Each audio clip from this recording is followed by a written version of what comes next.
భారతదేశంలో మత ప్రలోభ పెట్టి ఒక మతంలోనికి మార్చటానికే ఈ బీసీసీ అనే యాక్ట్ వచ్చింది.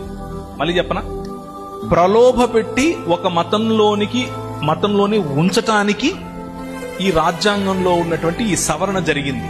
అంటే హిందువుగా నువ్వు ఉంటేనే నీకు ఎస్సీ ఎస్టీ రిజర్వేషన్ ఉంటుంది అని చెప్పేటటువంటి ఈ ఆలోచన ఒక ముగ్గు. ఆ ముగ్గులో బడుగు బలహీన వర్గాలకు చెందిన వారు క్రైస్తవులవ్వకుండా బలవంతంగా ప్రలోభ పెట్టి గవర్నమెంటే వాళ్లను ఒక మతంలో ఉంచుతోంది. ఓసీలకు మళ్ళీ లేదండి, ఓసీలు మార్చట్లేదు బీసీసీలో. నేను రిజర్వేషన్స్ గురించి మాత్రమే మాట్లాడుతున్నాను.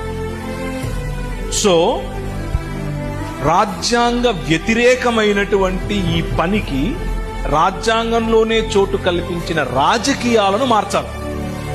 దానికి పోరాటం చేయాలి. జరుగుతోంది పోరాటం, అందులో భాగం అవ్వండి. అంతేకాని తల ఒగ్గి మీరు అవునా అది చెప్పిందా అయితే నేను